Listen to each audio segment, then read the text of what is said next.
troisième partie du mouvement du Qigong de Zhu Yi concerne des déplacements. Donc on va rentrer dans une dynamique qui ressemble beaucoup plus à un tai chi par exemple, avec des marches, des archers que lui appelait des spirales, et dans toutes les directions. Donc là on rentre vraiment dans un Qigong très très dynamique qui fait suite aux prises d'énergie de la première partie et au déblocage de la deuxième partie. Donc cette troisième partie commence par ce qu'on appelle un mouvement de marche et que Zhu Yi appelait la marche du chat. Donc on va voir tout de suite ce mouvement. Donc pour les hommes, ça commence par la main gauche qui va se positionner sur Mingmen et la main droite vient à l'intérieur de la main gauche, le poing se referme tout doucement. Et pour les femmes, c'est la main droite qui vient en premier et la main gauche en deuxième et le poing gauche va se refermer tout doucement. Donc cette posture des mains se met sur Mingmen pour une raison simple, c'est que ça va être un des points principaux de la concentration de la marche du chat. On dirait que c'est un mouvement de marche, mais en fait la concentration se fait dans Mingmen derrière, Dan Tien devant. Et à l'avant, quand on va avancer, l'énergie va nous pousser de l'arrière, comme ceci. Et quand on va reculer, l'énergie va nous pousser comme ceci, pour nous faire reculer. Donc le point de concentration, c'est le point de centrage du ventre. Et on va donc déplacer ce point de concentration grâce à nos jambes. Donc voilà le principe de la marche. Alors donc les mains se positionnent ici.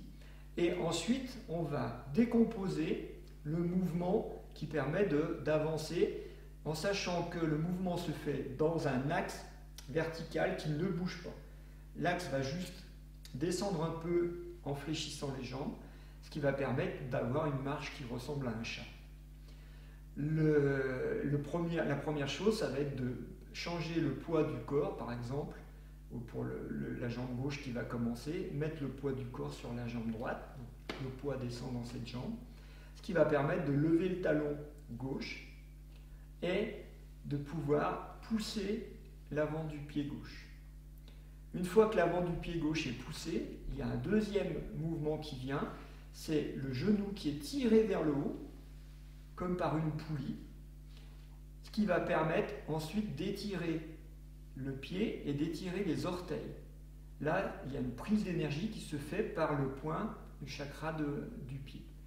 Et le talon va se poser tranquillement là où il peut se poser, ce qui va permettre d'avancer le corps sur cette zone-là. Le talon droit va se décaler et de la même manière, la jambe droite vient devant, le genou est tiré vers le haut, on peut étirer les orteils et poser le talon et avancer. Voilà le principe de la marche. Cela dit, il y a des choses très importantes qui sont notamment le fait que quand on avance dans un axe comme ça, la tentation c'est de poser le pied devant. Auquel cas, regardez, je n'ai pas la largeur des hanches pour avancer et ça va me faire bouger comme ça. Donc le principe auquel il faut penser, c'est que quand on va monter on va être prêt à poser le talon, il va falloir le poser légèrement, au lieu de poser devant, il va falloir le poser légèrement de côté pour que quand on avance, on ait la largeur des hanches. Vous voyez? Donc ça, c'est le plus important dans les marches et on va le retrouver après dans les archers et les mouvements qui ressemblent à du tai chi. Si on n'a pas ce principe de la largeur des hanches, effectivement, on ne va pas pouvoir pratiquer ce Qigong de manière efficace et détendue. Un autre aspect important de la marche, c'est que, comme dans tous les Qigong, il y a plusieurs niveaux et que l'on peut pratiquer ce Qigong dans un niveau gymnastique. Donc là, on va travailler par exemple le fait de lever, je reprends la posture, le fait de lever le talon, le fait de pousser l'orteil vers l'avant, le fait de tirer le genou vers le haut, le fait d'étirer les orteils, le fait de poser le talon. Tout ça, ce sont des zones où la conscience va pouvoir se déplacer et donc on va faire un travail effectivement là sur les orteils, le genou, la cheville, le talon, le déplacement au niveau des hanches. Vous voyez, toute cette gymnastique-là est en fait induite par le fait que l'on découpe le mouvement en petits bouts. Mais évidemment, il y a un deuxième niveau qui est le niveau énergétique. Et le niveau énergétique, je vous le rappelle, c'est le déplacement du dantian qui va déplacer, grâce à son déplacement lié aux hanches, là, le dantian va déplacer l'axe vertébral. C'est-à-dire mon axe, l'axe de mon corps, va être déplacé par le mouvement du dantian et pas par les jambes. Les jambes ne sont que le prolongement du mouvement du dantian. À ce moment-là, le mouvement peut devenir beaucoup plus fluide, puisque là, je vais chercher uniquement mon centrage dans le dantian et mon axe vertébral, et c'est ce centrage et cet axe qui va se déplacer, ce qui fait que, regardez, le mouvement peut, à ce moment-là, être un enchaînement et non pas un découpage de micro-mouvements. C'est-à-dire que ce qui va importer, ça va être mon déplacement et pas ce qui se passe dans la rotule ou dans la cheville. Donc je vous montre le déplacement sur un pas en sachant qu'il se fait 3 pas à gauche, 3 pas à droite comme d'habitude. Donc la posture est normale, les mains se positionnent et on va prendre l'axe en fléchissant.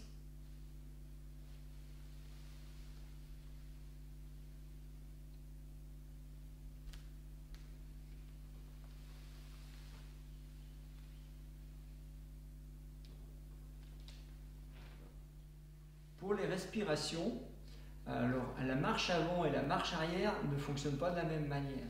Donc à la marche avant, l'inspiration va être une respiration inversée où on creuse le ventre qui va se faire quand on lève le genou. C'est-à-dire le fait de faire ça, inspiration ici en creusant le ventre et l'expiration va pousser le dantian vers l'avant. Et on va mettre plus d'accent sur l'expiration que sur l'inspiration. Là, j'inspire tranquillement et ici, j'expire et je mets plus de conscience dans mon expiration. Pour la marche arrière, le mouvement de respiration est différent parce que ça va être l'inspiration qui va faire reculer le corps, donc avec une inspiration au niveau du dantian qui fait reculer le corps. Donc ce que ça fait, c'est que quand on arrive au bout de la dernière marche, on arrive sur le pied droit, on s'arrête, et là le pied gauche repart en marche arrière, et là, inspiration ici, expiration ici, inspiration. Donc je vous montre les 3 pas de la marche du chat en avant et en arrière avec les respirations. Regardez.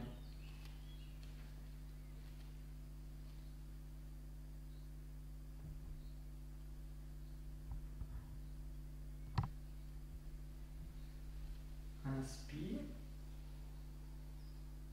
expire. Inspire, expire.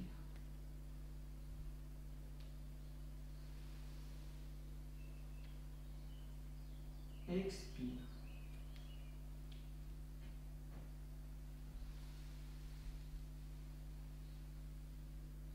Expire.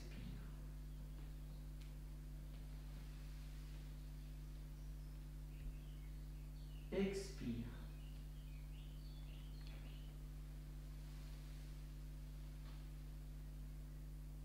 Expire. On s'arrête. Inspire. Expire. Inspire. Expire. Inspire.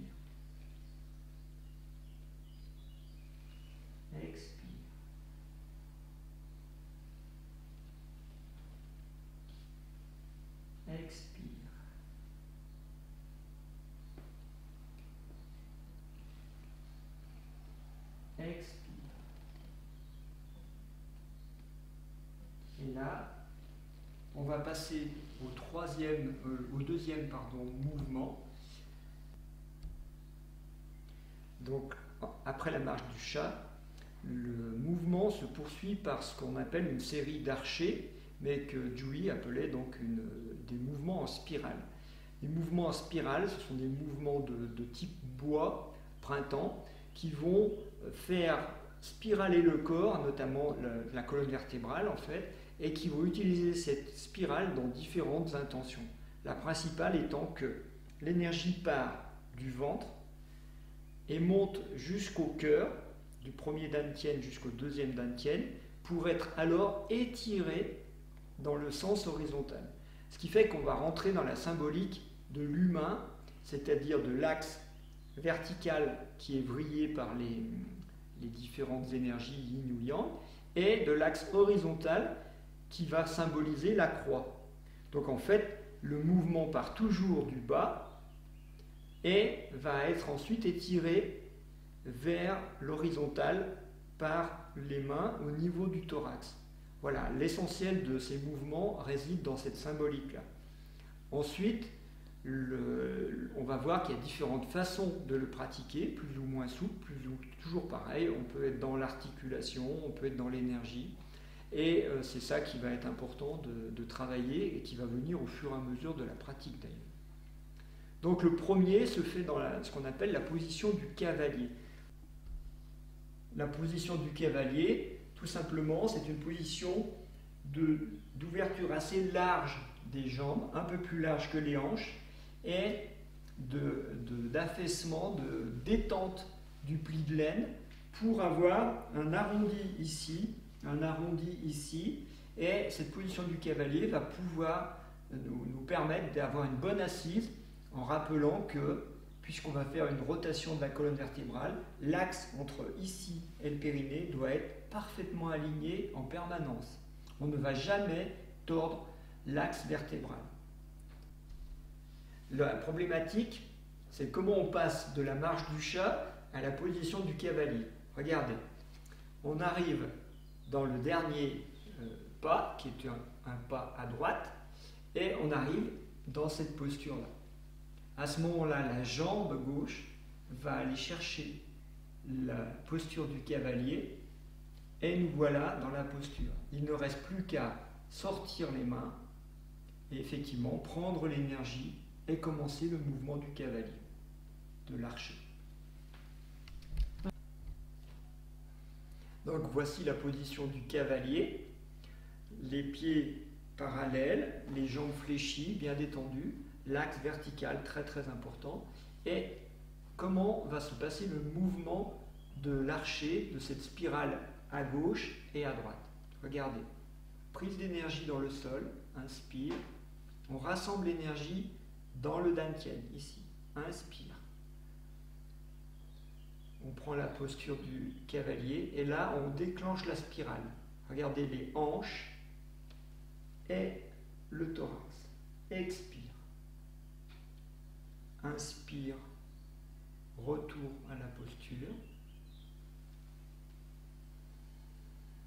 Expire.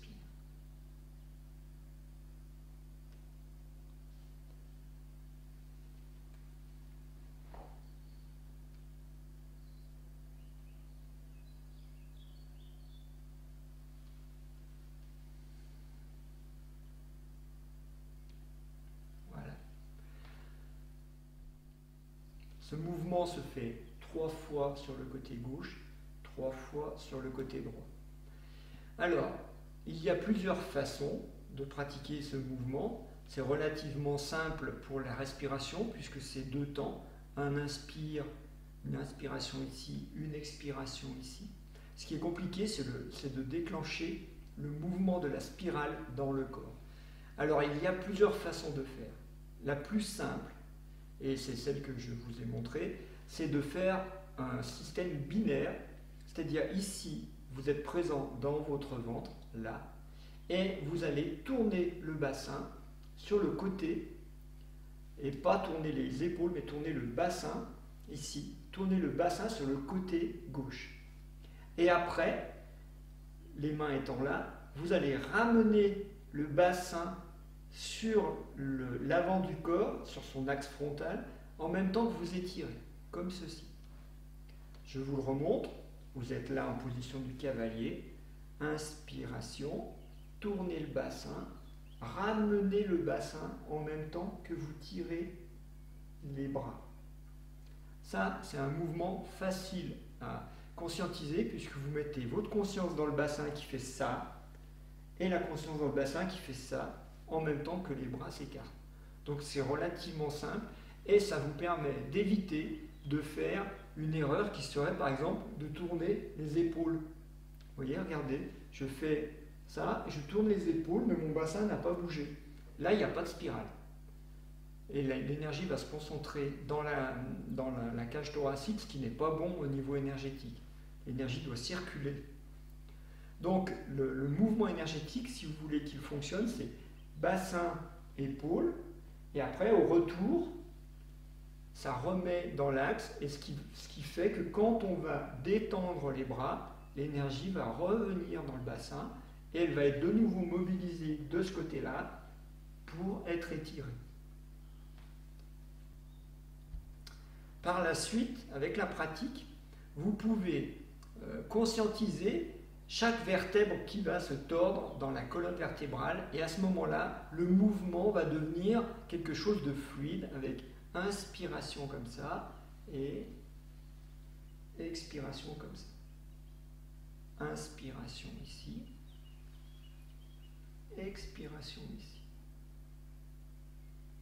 À ce moment-là, c'est tout votre corps qui ondule dans la spirale et qui va étirer ensuite la zone du thorax. Alors c'est ça qui va devenir intéressant, c'est que la spirale, on va la limiter à une montée d'énergie jusqu'au cœur, on ne va pas la laisser monter jusqu'à la tête, parce que là, au niveau du thorax, après, il y a un étirement, et quand vous faites ça, que vous tirez le coude et le poing opposé, en fait, ça étire votre cage thoracique et donc ça étire la zone du deuxième dantian et du chakra du cœur. Donc le but, c'est de faire monter l'énergie là et après de la faire partir à l'horizontale. Je vous rappelle le symbole de la croix. Alors comment on peut faciliter ça? Tout simplement en mettant des petites pressions dans les doigts. Je vous explique. Quand vous faites des prises d'énergie, vous êtes détendu et les mains n'ont pas vous ne mettez pas la conscience forcément dans les mains, puisque ça symbolise la prise d'énergie tellurique, mais qui est déjà là. Donc là, quand vous refermez les poings, en fait, vous êtes présent dans le ventre. Là, vous dites, ok, l'énergie est dans le ventre, elle est là. Ok. Et cette énergie, je la mobilise. C'est comme un chaudron que je fais tourner, hop, et je vais la mobiliser, et à ce moment-là, pour mettre l'énergie à l'horizontale, je mets une petite pression sous mes doigts. Je mets le pouce, regardez, je ferme mon poing, je mets le pouce par-dessus les doigts et je vais mettre une petite pression sous mon pouce. Ce qui va faire que l'énergie va être attirée dans mes mains. Et je n'ai pas besoin de faire une intention plus que ça, parce que le fait de fermer et de mettre une pression là va attirer l'énergie dans mes membres, dans mes mains. Regardez. Inspire, je suis détendu. Je ferme les doigts, je suis détendu. Mais quand je fais la rotation du bassin, là je commence à mettre une pression dans mes mains et cette pression, je la maintiens à l'expiration jusque le bout ici et ici, pour que l'énergie soit étirée à l'horizontale. À l'inspiration, je redétends les mains. Inspiration, pourquoi? Parce que là, je me reconcentre ici. Pour pouvoir repartir dans l'autre sens en remettant une petite pression. Le chi ne sort pas des mains, parce qu'il y a des arts martiaux où on va faire les archers avec les doigts pointés, ce qui fait que l'énergie va sortir par les doigts. Ici, ce n'est pas un art martial, c'est un qigong. L'énergie va jusqu'au bout des mains, mais ne va pas plus loin. Donc on garde les poings fermés pour ne pas perdre l'énergie. Donc l'énergie va faire ça, et puis comme ça au retour. Ainsi de suite dans les deux directions. Enfin, il y a une dimension symbolique de la spirale qui est liée au foie, à l'énergie du bois, et donc l'énergie du bois de la spirale, l'énergie du printemps, va aussi passer par les yeux. Donc dans ce mouvement, contrairement à ce que l'on voit, on a l'impression que c'est quelqu'un qui tire une flèche et que on voit souvent des gens qui font des choses comme ça. Ce n'est pas ça. La flèche, elle part par les yeux, en fait. Donc regardez, ici, inspiration, je viens prendre ma posture, je prépare le bassin et je bande mon arc, mais en fait, l'énergie sort par mes yeux. C'est-à-dire mon œil regarde un objectif là-bas et la flèche, elle part par l'œil et pas par les doigts. Donc l'énergie va être mobilisée par l'organe sensoriel du foie, par l'œil qui va regarder une cible, et elle va être étirée jusqu'à cette cible par les doigts. Inspiration, je reviens, l'énergie est dans le ventre, je le mobilise, expire, elle sort par les yeux et elle va sur un point. Inspire, elle revient dans le ventre. Voilà. En fait, déjà avec toutes ces dimensions-là, la dimension de l'axe qui se vrille, la dimension de l'étirement vertical, horizontal, pardon, et la dimension du regard qui guide l'énergie, il y a un travail énorme qui se fait sur le chi, ce qu'on appelle le chi, et la façon dont on peut le mobiliser et l'envoyer dans certaines zones, certains endroits. Alors le foie symbolisant la partie la plus spirituelle de l'âme, ce qu'on appelle le père pour les Chinois, cette énergie de spirale qui monte vers le ciel, c'est pour ça qu'on dit que c'est la partie la plus spirituelle, en fait, on peut la guider. Et c'est ça qui est intéressant, c'est qu'on voit que la dimension spirituelle qui monte, on peut la guider à l'horizontale, et c'est le propre de l'homme d'être debout et de pouvoir faire ça. Donc quand on a le regard qui va pointer quelque chose, par exemple un arbre, ce n'est pas une flèche qu'on tire, c'est une relation que l'on va faire avec l'arbre. On envoie une information à l'horizontale et l'arbre nous répond, ou la montagne, ou le lac nous répond et nous renvoie une information qui vient nous nourrir. C'est-à-dire là, on est vraiment dans la symbolique de l'humain est capable de transmuter une énergie verticale en énergie horizontale, ce qui permet à l'humain de communiquer sur ce plan-là.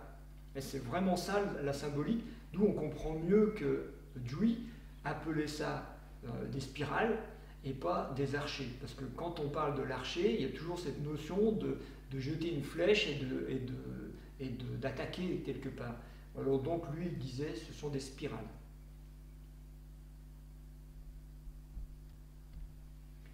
Le troisième mouvement de cette partie, ça va être ce qu'on appelle les paumes yin-yang, ce que Dewey appelait les paumes yin-yang.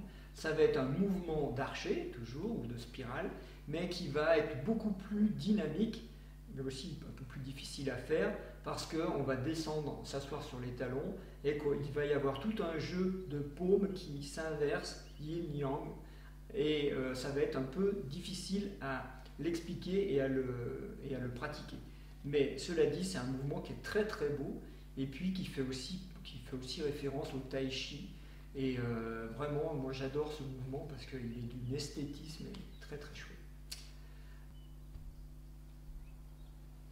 Quand on arrive à la fin de l'archer précédent, donc avec la posture de l'archer comme ça, la main droite va s'ouvrir et elle va se tourner vers le sol.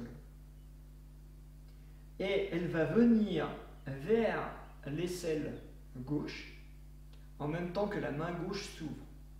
Là, on a donc une posture yin-yang. Cette posture yin-yang va être gardée tout au long du mouvement, c'est-à-dire que si une main change, comme ça va être le cas, vous allez le voir, les deux mains vont changer en même temps, tout le temps.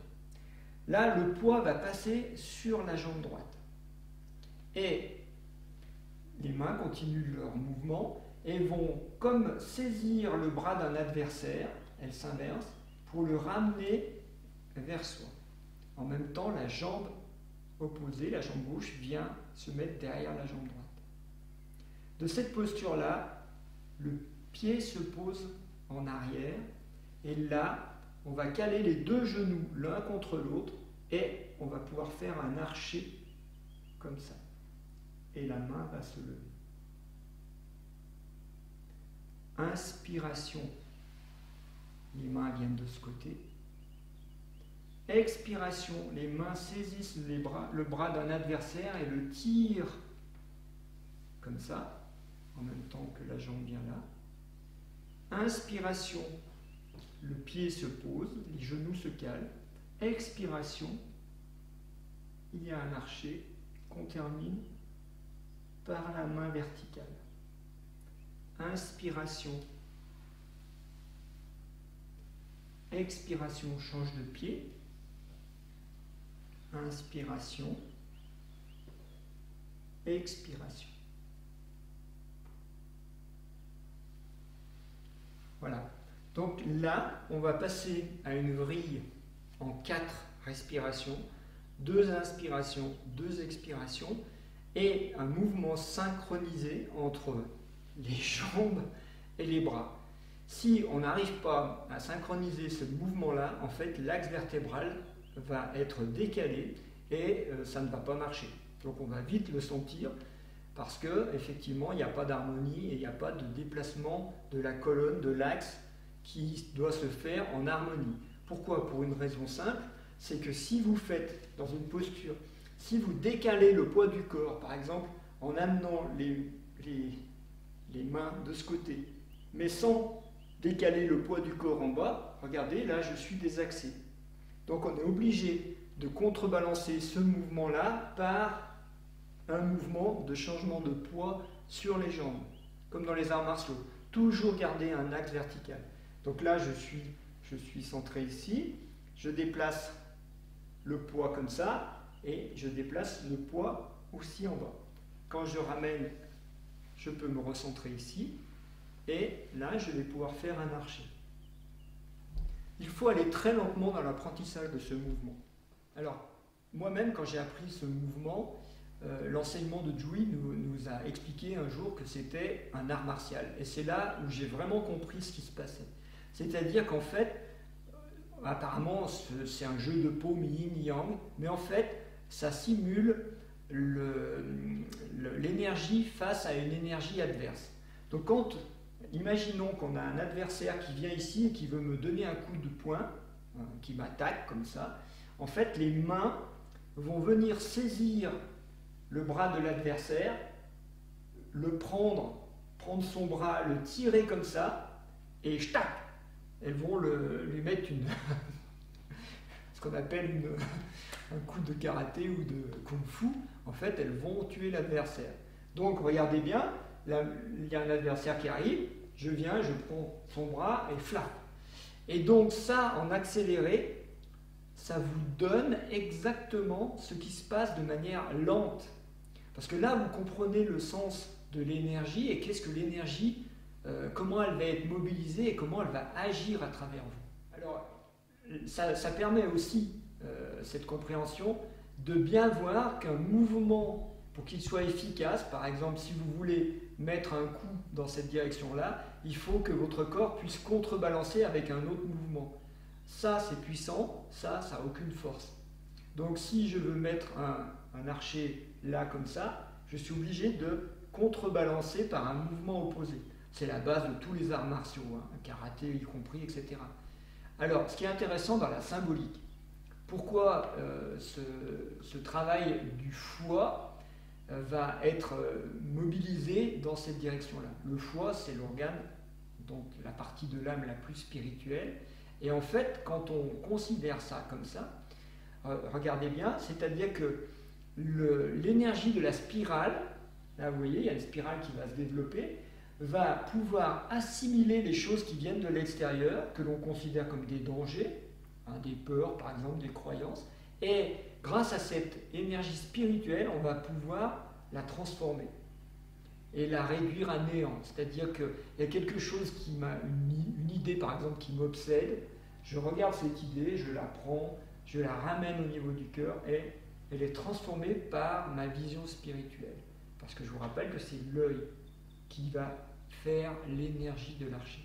Donc là, on a un mouvement qui est exceptionnellement spirituel et qui est très très intéressant et très beau, donc à pratiquer sans modération. Donc quand vous aurez fait déjà ce mouvement avec cette posture des genoux, regardez, le pied alors la jambe est là, elle se pose derrière tranquillement.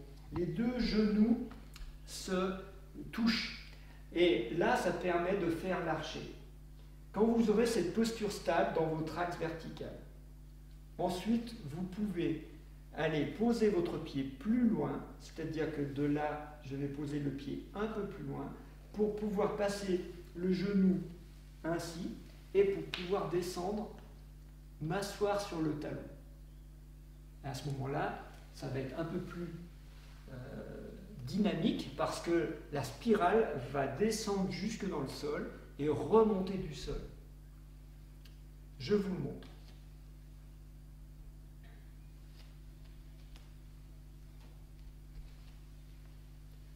Donc le mouvement part toujours de la fin du mouvement précédent avec cette posture de cavalier et d'archer.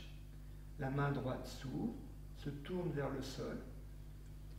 Inspiration, expiration, inspiration, expiration. Inspire, expire, inspire, expire, inspire, expire. En fait, une des difficultés principales dans ce mouvement, ça va être quand on est descendu sur l'assise, qu'on est parfaitement aligné ici, qu'on a fait son archer.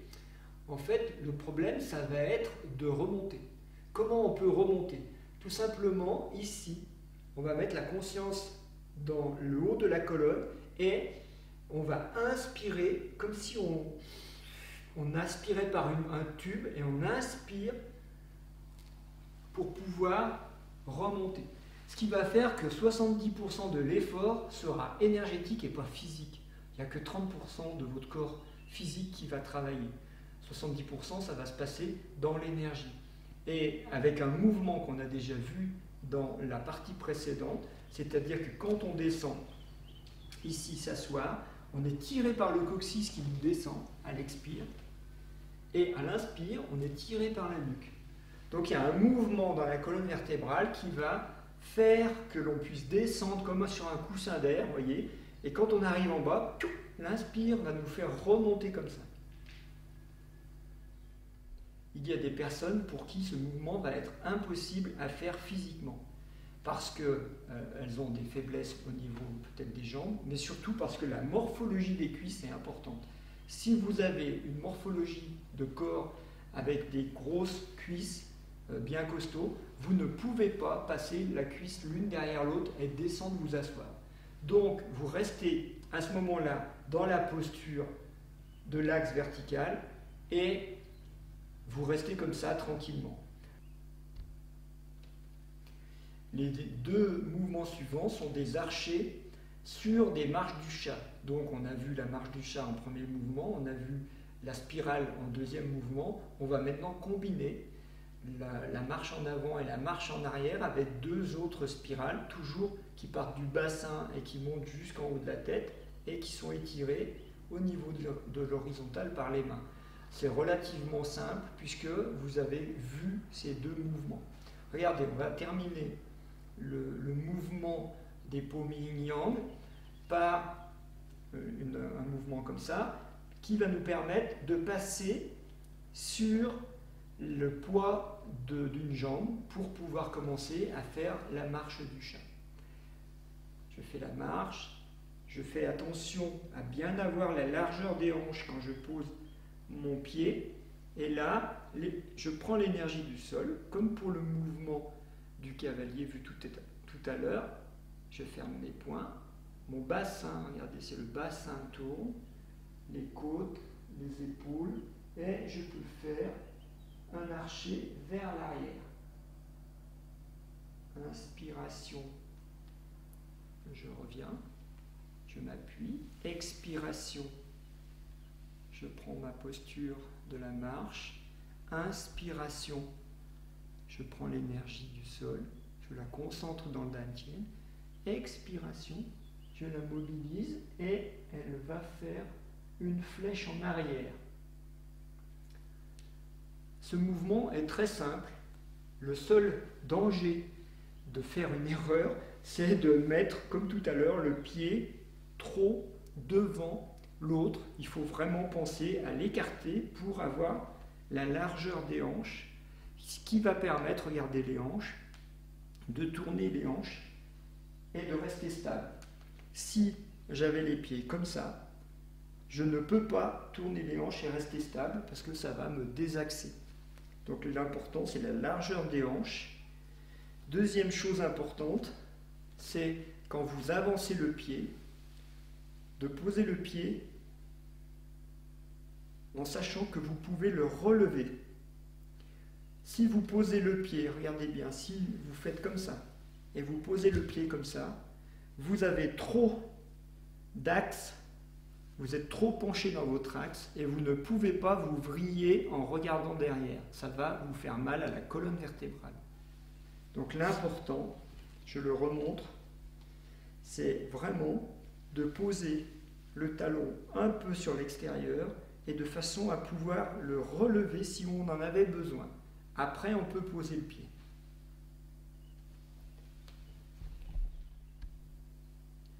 Un autre aspect très important, c'est que quand on va avancer un pied, j'avance le pied et je le mets comme ça, en fait, je bascule le poids du corps sur mes deux pieds. Les deux pieds sont en équilibre, mais le pied en arrière a besoin de se tourner légèrement vers l'extérieur pour que la stabilité soit efficace, complète, quand on va vriller le corps. Donc, on va faire deux micro-mouvements. On va faire ce micro-mouvement chaque fois que l'on avance. On avance la marche du chat. Je passe le poids sur le pied gauche et le pied droit se positionne pour pouvoir faire la rotation en toute tranquillité, sans se faire mal. Si vous pensez à ces deux détails, comment bien poser le talon gauche et comment repositionner la jambe droite, en fait, ce mouvement n'a absolument aucune complication, aucune difficulté. Pour la marche arrière, le mouvement de spirale va être plus penché dans l'axe, ce qui va faire qu'en fait, on va pouvoir non pas faire une spirale en regardant derrière, mais en regardant légèrement vers le ciel. Alors pourquoi ? Parce qu'on va reculer un peu plus la jambe qui recule, on va la poser plus loin, ce qui va faire qu'on va être plus penché en avant, et donc l'axe va vriller sur 135 degrés à peu près. Voilà.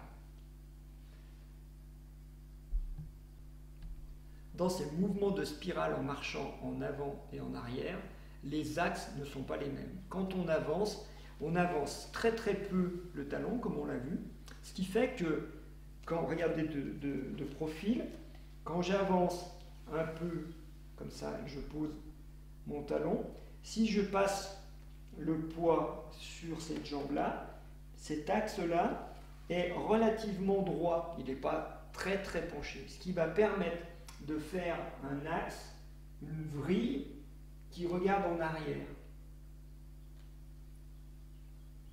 C'est tout le corps depuis le talon qui va vriller jusqu'en haut. Regardez bien, ça va faire une vrille qui part d'ici et qui va vriller bien sûr le genou et la cheville et l'axe et le sommet de la tête.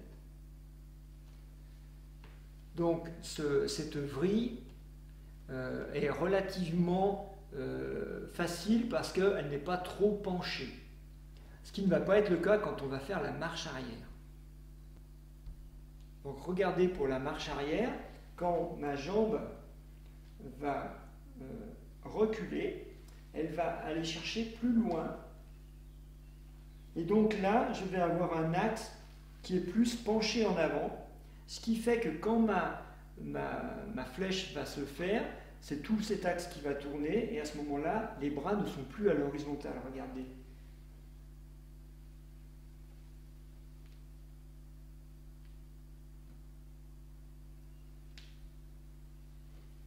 Et là, je suis obligé de ramener un peu ma jambe arrière pour pouvoir aller chercher la même posture avec la jambe opposée. Ce qui va faire un autre arché, comme ceci.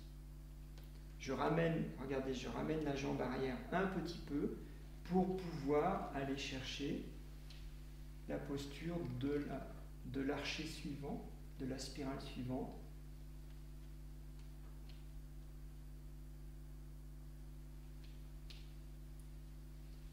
Voilà. Je vous montre donc les 3 marches en avant, 3 marches en arrière avec les spirales. Regardez.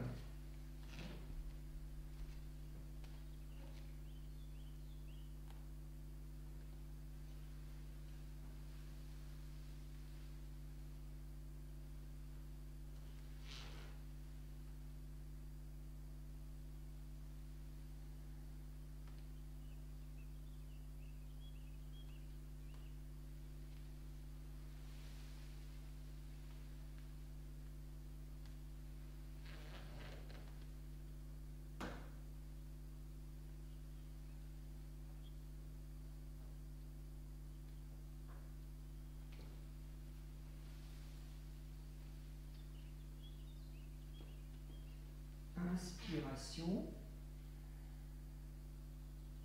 expiration. Inspiration, expiration. Inspire,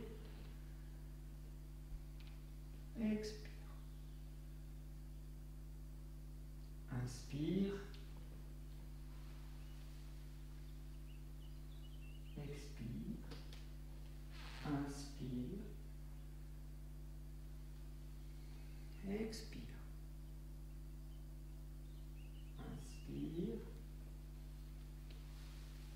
expire. Inspire, expire. Changement de sens. Inspire, expire. Inspire, expire. Inspire, expire. Inspire, expire. Inspire, expire. Inspire, expire.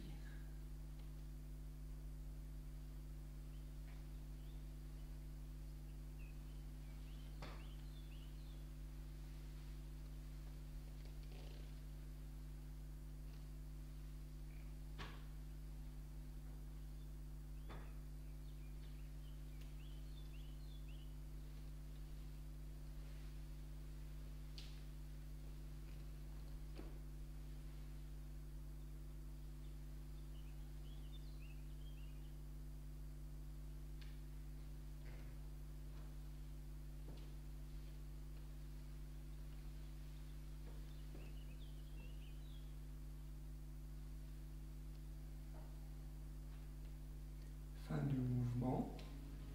Je ramène le pied gauche. Expire.